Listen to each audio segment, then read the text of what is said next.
Welcome back to Red Collar Garage. Well, today I'm in the garage. I got my 60-inch Hustler X1 zero-turn mower, and it is time to do the oil and the hydros. And I happen to notice that the deck belt has a chunk out of it, so I'm going to go ahead and replace that too, because I keep an extra one on the truck just in case it.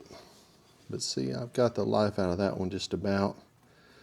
So that deck belt, I have a new one right here, and I'm going to be putting that on. But I'm just going to get started into this. I got another project while I'm waiting on the oil to drain out. My plumbing pipe cutter vibrated apart in my toolbox. I'm going to see if I can get it back together. It's a puzzle piece, and it's a little bit dangerous because that's a very sharp blade. So I'm going to try to see if I can put that back together somehow while I'm waiting on this oil to drain. But I've got this little tool I may have showed you before. You put this on your ratchet. I've got a 3/8 ratchet, and as I turn this, it grabs tighter and tighter and grabs that filter right off. I'm going to loosen that filter with this, and there's a 10 millimeter to get the oil draining on these Kawasaki's.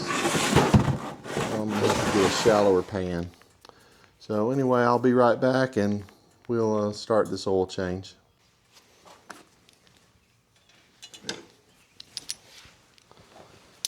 Okay, I got my tool. I'm going to pop it on here, and I make sure my oil pan is under there really good.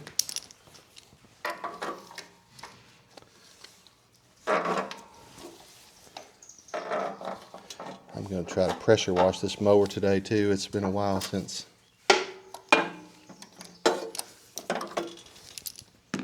cleaned it up.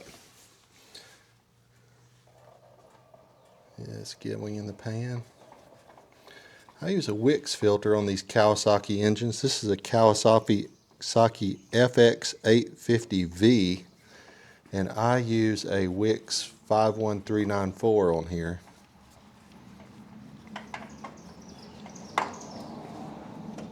Yeah. That oil went everywhere. Yeah, that's a Wix 51394. This thing's hot. I'll set it down over here. Let it be draining in my other pan. And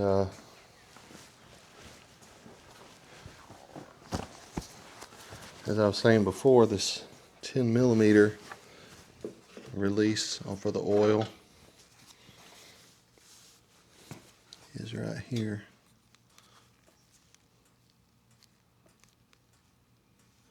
Get a little light on the subject there.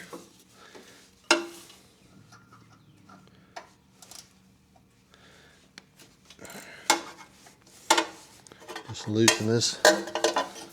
It's like a nice little oil drain petcock. I like the way Kawasaki does this. If you can see, it's draining right down through there. I loosen this and it's draining straight down into that pan.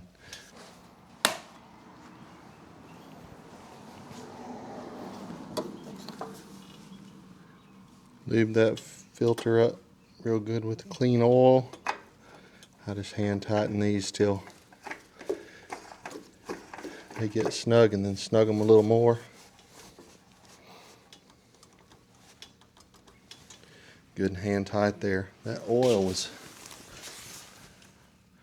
really hot, but it's still draining out. I'm going to let it completely drain out, and I'm going to go over here and try and figure out this plumbing pipe cutter while this drains.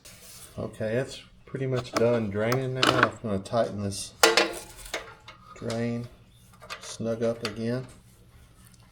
I got my new filter on, so now it's just time to pour 2 quarts of oil in it. And I'll just go with that conventional oil. Yeah, 40.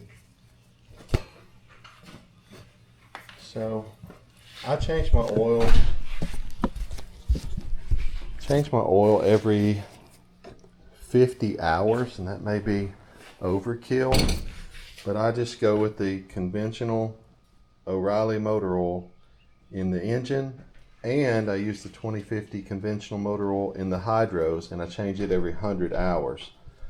And it's worked fine. This mower has almost 3,000 hours on it with no issues, so pretty much no issues.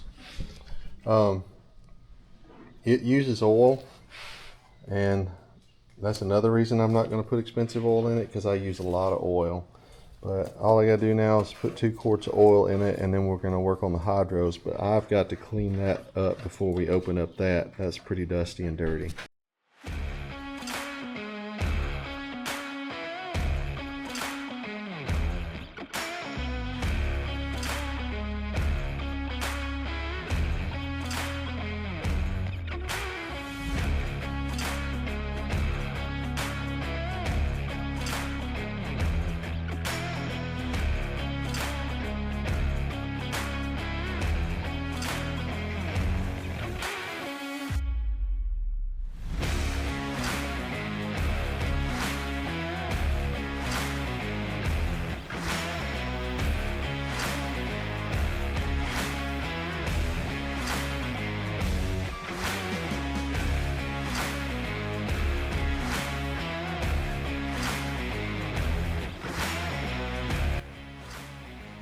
Okay, what we're looking at here, this, well, let me set this right here. That's the new filter. The old filter's right here, and you can't see it, but what I'm touching the center of that right there. What it looks like is that right there, and that's a 5/8. So you're gonna get your 5/8 socket, put it on your ratchet, and just unscrew that. I'm gonna have to make sure my pan's directly under there, and I kinda, as I pull it out, I let the oil drip straight down. I don't just take that filter all the way out, because it's a gush and I don't want it just everywhere all over the floor. So I just kind of hold out on it and let it ease out.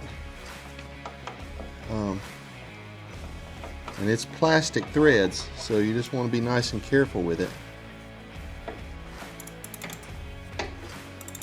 When you start your new one, you want to make sure that it is not cross-threaded, or you will not be happy that you ruined your expensive filter. I don't get the Hustler brand filters. I found a generic brand, rotary. I'll show you that part number in just a second. Okay, see, now I just let that a little bit out of there. I could probably take it on out now, but it's just flowing nice and down into my pan. Let me make sure it's not getting on the floor. Well, it is getting on the floor. We'll mop that up now. That's pretty much getting into the pan. And let that, pull that out a little bit more and see.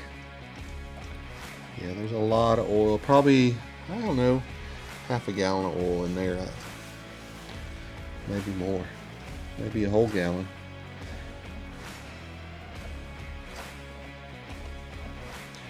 But I'm also using the conventional motor oil on these, and so that's another reason. I mean, I change it so quick at 100 hours. There we go. Since I'm changing it at 100 hours, I don't worry too much about it being just conventional motor oil, because these hydros don't even whine when I use it. It's still in great shape. So I just get these off-brand filters, these rotary filters. I'm gonna let that stand up right there and just drain. Let me get my rag. Here's the rotary part number I go with.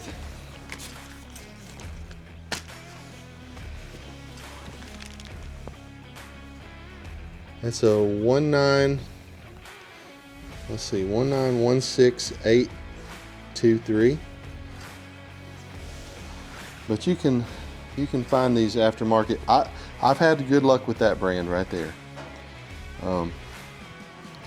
Haven't had it fail me yet. So, and I got a box full of them because I'm doing this every 100 hours. Basically what I do is I look at my hour meter, and if it's on a 50 increment, I change the oil, and if it's on a 100 increment, I change the oil and the hydros like I'm doing today.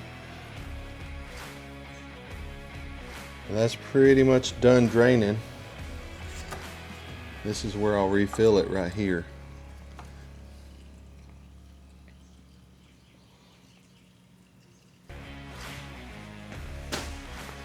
Let me see if I can get you propped up where I can have both my hands free.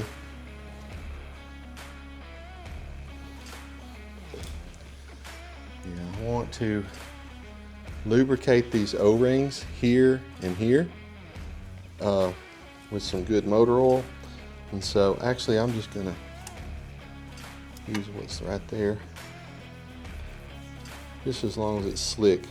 When it's trying to seat itself, it needs to have good oil on it. All right.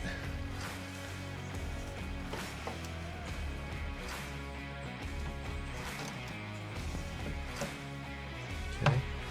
I'm just going to twist it in by hand and make sure that those threads are started good before I put my ratchet on it. And it's going in nice and straight. And you're not killing this because it is just plastic. But you're going to snug that up until there's no gap between here and here. It's easier to see in person. But I'm just going to turn that in until that seats against that metal right there.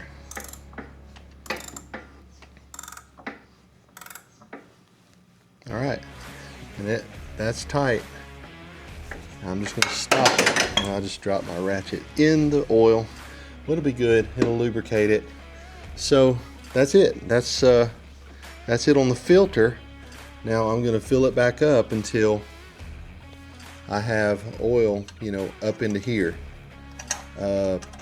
Probably about halfway between the bottom and the top of this screen, that filter screen there. And then after I get it full of oil, I'm going to jack these rear end wheels off the ground. And I'm going to go forward and reverse with no pressure, with no force on the tires, just free spinning it up in the air.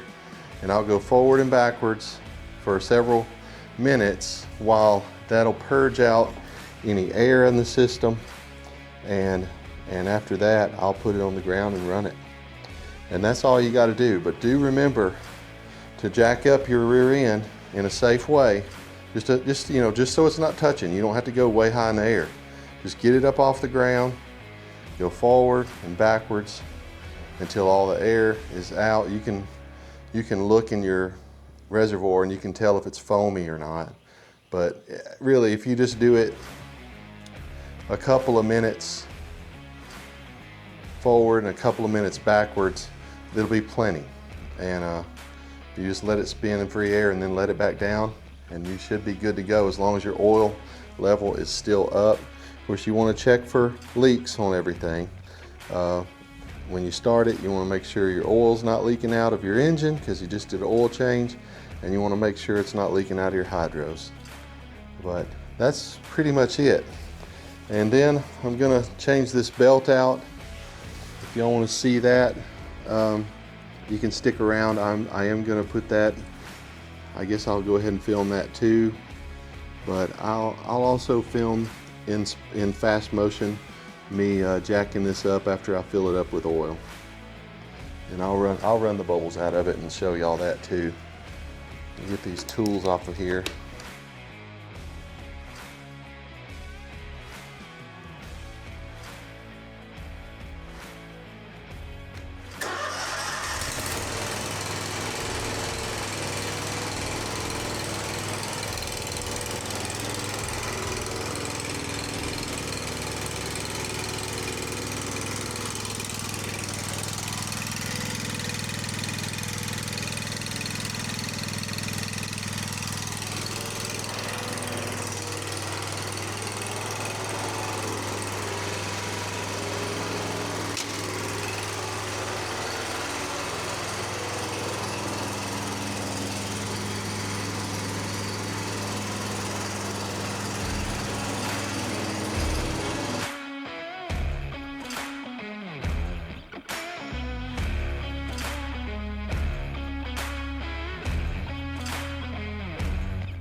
Okay, if you can hear me over this air compressor, there's not any bubbles in there. That's what you're looking for. No bubbles. I've run it up in the air. Now I'm just going to let it down. And this mower would be ready to go, except I need to put a deck belt on it. So I'm going to do that next. And actually, I don't know if I need to jack it up or not. I can't remember on this one. I have to look under there and see what all's required. I do know that I'm going to need to release the tension on this belt. So I'm going to have to rotate this thing. There we go. I got it coming out of the pulley now. I'm just going to rotate it. I'm using the blade underneath as leverage. There we go.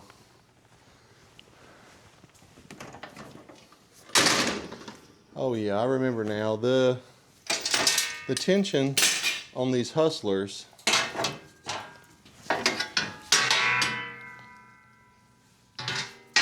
comes from this spring right here, which I've pretty much already released the tension for it, but you just pull this chain and take it out of this notch right here, and that relieves your tension. So, okay, it just comes up through the middle, comes out to the outer ones, works its way on the back of that pulley and on the V on that pulley. So, let's see how it comes off on the back.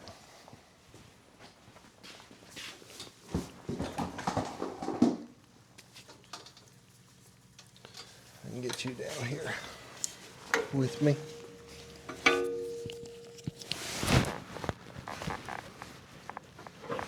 Oh, it's literally just pulls off there. So, yeah, this is going to be hopefully pretty easy. Now, will it go right through there? Yes. Okay. So I just slipped that off the PTO. The hydro belt is above it, and it's good, and it's a good. I think I replaced it last season. So let me slip this out up there on the top side.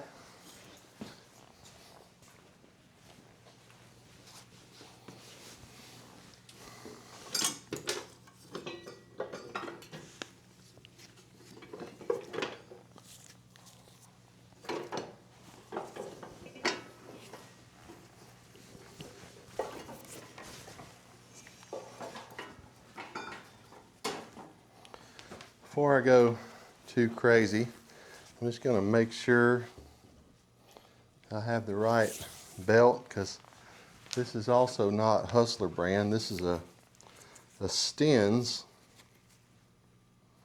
265849.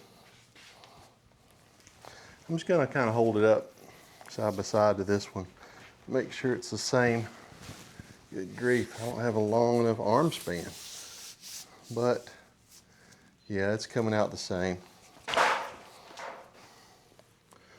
least close enough for me to believe that that's the one. Get this thing straight. You do not want it twisted. There we go.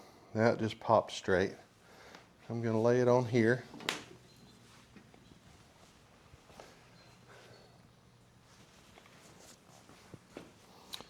Where can I put this camera where you can see what I'm doing? I'm just going to put you right in the thick of it here.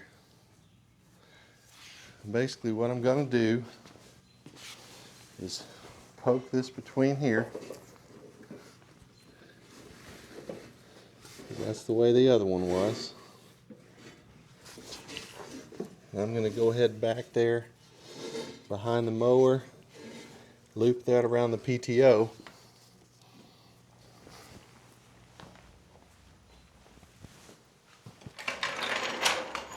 And I don't have this in the air, I'm just laying down here under it.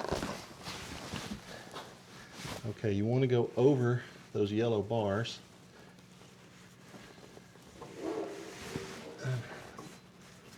something here. There's a little something giving me trouble there. I forced it.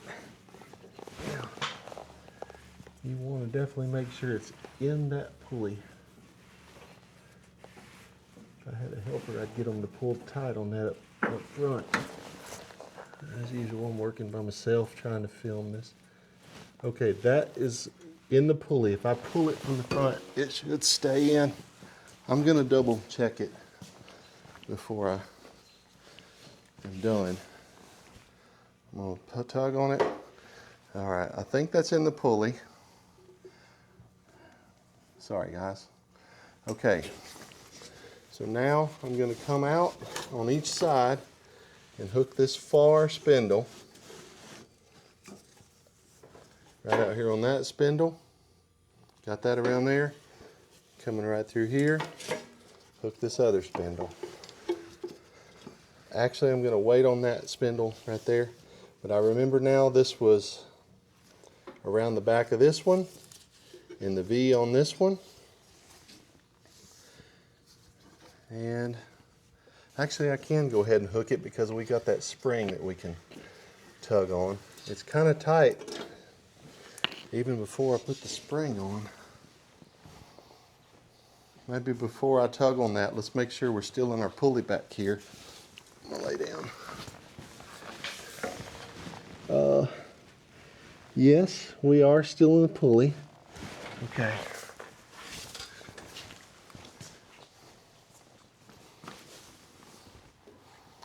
Now what I'm gonna do is similar to what I did to get it off there. I'm gonna start it by hand and I'm gonna kind of hold it on this pulley while I reach under there, grab the blade and rotate it. Now I'm using the blade as leverage and that popped in there. So they say to pull this spring to where there's enough, as much gap as in between those individual, what do you call these? The rounds of the spring. So, all right, sorry about that. So I'm going to pull on this until it's about spaced out just right and hook it. There we go. And you see I hooked it right here in this groove. But you see that the gaps are about as thick as the rounds. That's basically how you know it's right on the tension on that. So, all right, this mower is ready to go. I recently put new blades on it, so I don't need to sharpen those or anything. I put new tires on the rear. I'm gonna pull this out on the driveway though and pressure wash it. It was raining the other day when I mowed, or it had gotten done raining, so it was kind of wet. So I'm just gonna clean this thing up. Plus I need to blast all the oil off the frame and take good care of this. I almost forgot. I'm gonna clean this air filter out too. So I'll do that now before I forget, but I'll show you what I use to blow the air filter out. If you have one of these, where did I lay that thing? Here it is. All right, if you have one of these, this is it's called an air comb, and this one's what, about 18 inches long or so, maybe a little shorter, but you have holes right there in the end of it. The holes blow horizontally, or they blow at 90 degrees, and you can stick that inside your air filter and blow all the dust out from the inside, no matter how deep it is, pretty much, and it works great. So you can get a little extra life out of your air filters that way. Hey, I hope this has helped you. You're feeling lightheaded again. Whew, that's better. But thanks for joining me today on my little lawnmower service. And if this helps you at all, if you've got a Hustler X1, or about all these Hustlers are about the same, but I hope this helps you. And thanks for tuning in. Please like, subscribe, share. Thanks again.